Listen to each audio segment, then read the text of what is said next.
Baik, di sesi kali ini saya akan mencoba membawakan pendidikan di era digital sebagai solusi lockdown atau apa yang terjadi di Jawa Tengah.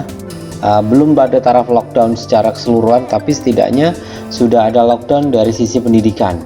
Dari level TK, SD, PAUD, SMA, SMK, semuanya tidak diizinkan untuk berangkat sekolah selama 2 minggu sampai dengan 29 Maret 2020. Itu pun kemungkinan bisa bertambah panjang, sehingga harus ada solusi agar pendidikan tetap bisa berjalan. Maka saya membawakan tema ini, semoga ini menjadikan salah satu solusi untuk kita semua. Jadi ada beberapa hal yang nantinya akan saya coba terangkan, akan saya coba bawakan, sehingga bisa menjadi khasanah kepada Bapak Ibu semuanya, bagaimana caranya mensikapi apa yang sedang terjadi. Apapun itu, semoga ini bisa menjadikan pendidikan kita jauh lebih baik. Langsung saja, kalau sekarang gadget adalah mendekatkan yang jauh tetapi menjauhkan yang dekat. Kita akan cobakan beberapa sistem daring yang direkomendasi nasional. Ada 8 kayaknya, dari Rumah Belajar, G Suite, Kelas Pintar, Microsoft 365, Kuiper School, Sekolah Ruang Guru gratis untuk 1 bulan, terus gratis belajar online sekolahmu, terus boleh juga di Zenius. Zenius adalah salah satu source atau sumber belajar yang bisa dipakai, yang bisa kita ambil dari sana, kita bisa lakukan sehingga kita bisa mendapatkan media atau sumber belajar yang ada. PPT ini atau PDF ini akan saya sharekan kepada Bapak Ibu di bagian bawah kolom deskripsi, jadi Bapak Ibu tidak usah khawatir. Untuk dari Jawa Tengah ada 2 rekomendasi, yaitu Jateng Pintar dan Kelas Jateng. Terus yang populer yang sudah banyak dipakai, boleh menggunakan Moodle, Teams, Edmodo, Kuiper School, Schoology atau Udemy. Itu yang menurut saya salah satu yang paling populer. Atau juga jika kita harusnya work from home, dan di sini malah work from home, mohon maaf. Yang dipakai adalah Cisco Webex sebagai webinar, Zoom juga untuk webinar, BlueJeans sampai dengan Google Meet ataupun Microsoft Teams. Itu seringkali kita pakai sebagai webinarnya atau video conference dari rumah, dari manapun, sehingga kita tetap bisa berkumpul tapi tidak bertemu secara fisik. Selanjutnya untuk yang kebutuhan chat grup online, yang paling tenar adalah WhatsApp, Telegram, ada juga beberapa aplikasi chat lain. Untuk remote desktop bisa menggunakan TeamViewer atau Oindesk. Selanjutnya kita di Jawa Tengah terutama mau ngapain? Mau pakai yang mana dengan banyaknya pilihan-pilihan tadi? Ada beberapa pertimbangan yang menurut saya bisa kita lakukan. Yang pertama, hampir semua orang pasti pakai Android atau punya Android, punya kuota data. Maka yang saya sarankan adalah Google Classroom. Kenapa Google Classroom? Karena semua orang pasti punya Android, dan nyawa Android adalah Gmail atau email berupa Gmail. Jadi yang saya sarankan adalah Google Classroom.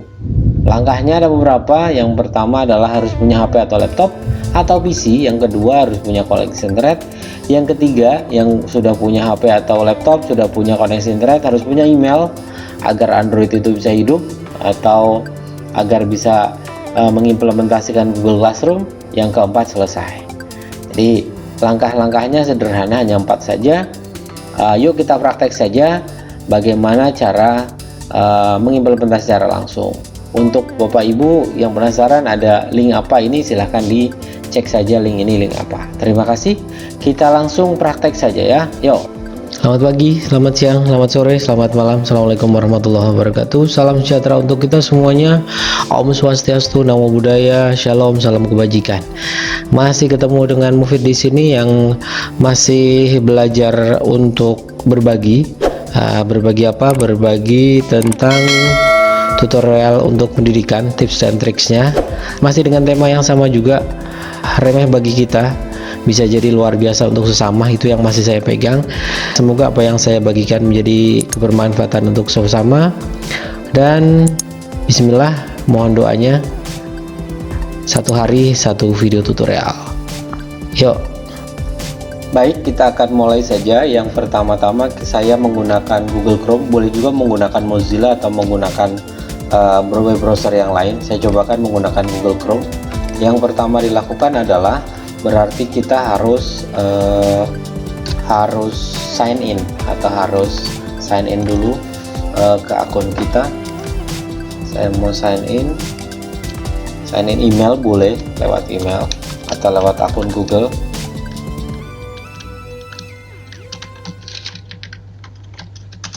Selanjutnya, setelah masuk ke akun kita, di bagian sini, di bagian titik 9, di bagian aplikasi Google, ada banyak yang sudah disediakan oleh Google, dari mulai Maps, Drive, Gmail sampai dengan banyak. Dan di bagian bawah kita scroll, ada yang namanya Classroom. Tinggal kita klik saja Classroom. Kita mengarah ke satu halaman classroom.google.com. classroom.google.com, maka kita akan diarahkan ke Google Classroom. Ini adalah kelas-kelas yang sudah saya implementasikan dari mulai kelas matematika kelas 11 sampai dengan kelas 12, karena kebetulan saya adalah guru matematika. Cara membuat kelasnya sederhana sekali, tinggal di bagian tanda plus di sini, tinggal kita klik. Ada dua opsi gabung kelas atau buat kelas. Yang misalkan saya mau pakai yang bawah, buat kelas, berarti tinggal kita klik saya membuat sebuah kelas, tinggal saya centang terus lanjutkan. Maka saya tinggal klik di sini, nama kelasnya tinggal diisi nama apa, misalkan matematika kelas 11 TKJIJ 1 misal. Nama kelasnya, bagiannya berarti genap, misalkan saya pisahkan, misalkan tahun pelajaran 2020, misalkan 2020. Setelah itu mata pelajarannya matematika. Ini opsional, diisi boleh tidak boleh, ruangnya misalkan di ruang 10 misal, atau opsional ini diisi boleh tidak juga nggak apa-apa. Setelah itu buat. Sudah, ini tinggal nunggu proses sebentar dalam pembuatan kelas. Sudah jadi kelas matematika 11 TKJ IJ1. Cara siswa nanti bergabung adalah di bagian sini, ada namanya kode kelas. Ada kode kelas, tinggal diklik saja. Ini adalah kode kelas yang kita bisa bagikan kepada siswa kita. Terus bagaimana cara siswa kita bisa join ke sini, nanti akan kita pelajari bareng-bareng. Di dalam kelas Maya atau kelas jarak jauh kita, di situ ada forum. Di bagian forum berarti seperti berandanya kita, beranda kelas. Di situ kita bisa membuat jadwal, kita bisa melihat respon postingan siswa dan sebagainya. Di sisi channel tugas kelas, tab tugas kelas, kita bisa membuat tugas ke siswa. Anggota kelas berarti adalah siswanya kita. Di dalam kelas virtual kita bisa menambahkan tidak hanya siswa.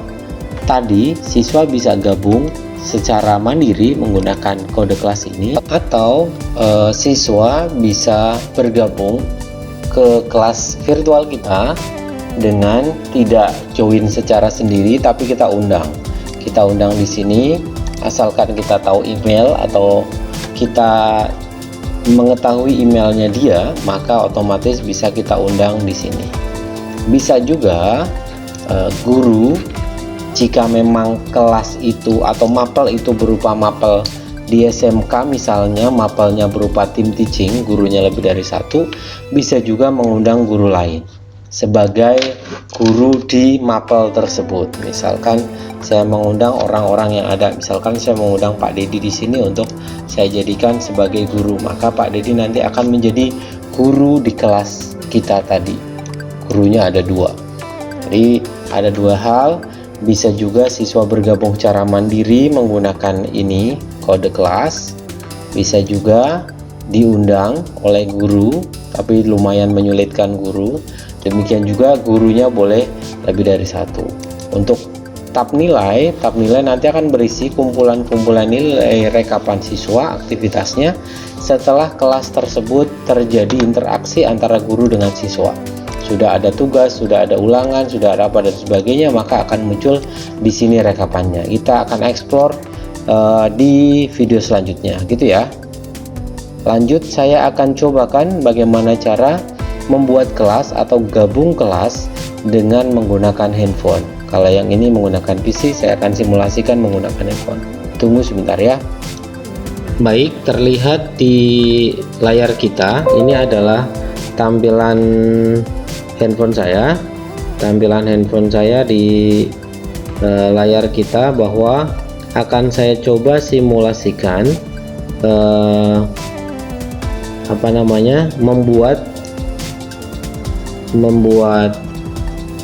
membuat classroom menggunakan handphone. Di handphonenya Bapak Ibu atau di handphone kita, di bagian Play Store, saya ulangi, di bagian Play Store ini, Bapak Ibu tinggal klik saja aplikasinya di bagian Play Store. Selanjutnya tinggal kita cari, nama aplikasinya adalah Classroom ya. Akan muncul aplikasi Google Class atau Classroom, tinggal kita klik install. Kita klik install, nunggu proses sedang menginstal, nunggu proses sebentar ya. Proses hampir selesai, proses selesai 99%.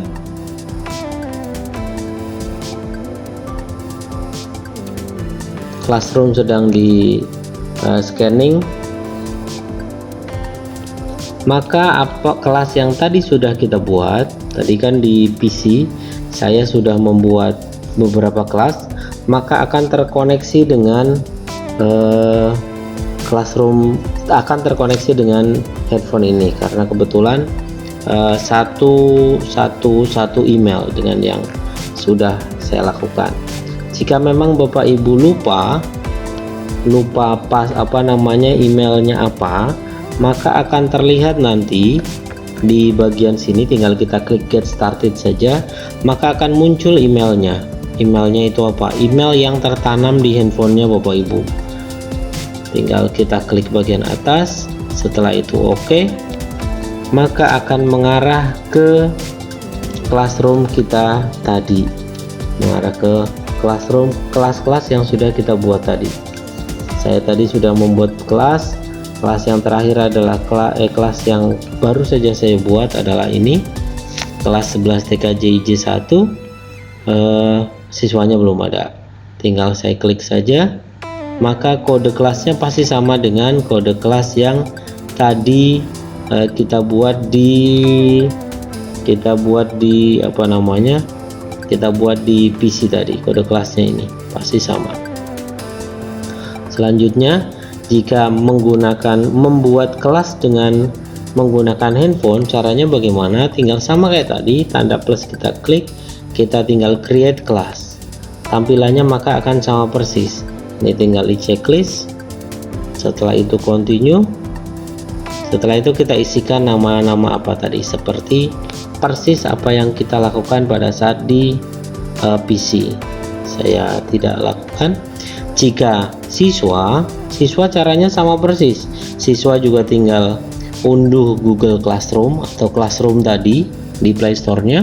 Selanjutnya siswa tinggal klik tanda plus, setelah itu join kelas atau bergabung. Setelah itu isikan kode kelas yang sudah Bapak Ibu miliki tadi, maka siswa-siswanya akan bergabung di kelasnya kita. Misal saya tunjukkan di kelas saya ini, kelas 11 KGSP 2 misalkan, ini sudah ada 30 siswa. Apa yang di kelas tersebut kita bisa lihat di bagian sini, people-nya ada berapa people, maka terlihat anak-anak kita sudah masuk di kelasnya kita. Ini adalah anak-anaknya kita. Ini sebagai salah satu solusi sederhana penggunaan Google Classroom untuk PJJ atau pembelajaran jarak jauh yang bisa kita implementasikan agar pembelajaran tetap bisa berjalan. Untuk fitur-fitur selanjutnya akan kita bahas di video-video selanjutnya. Terima kasih, semoga apa yang saya sampaikan bisa bermanfaat, semoga bisa menjadikan tambahan informasi. Jika memang dirasa informasi ini menarik, silahkan like. Jika memang informasi ini bermanfaat, silahkan share di media sosial. Jika memang butuh updating data dari saya setiap hari, silahkan subscribe dan tekan tombol loncengnya. Terima kasih, salam dari saya. Assalamualaikum warahmatullahi wabarakatuh.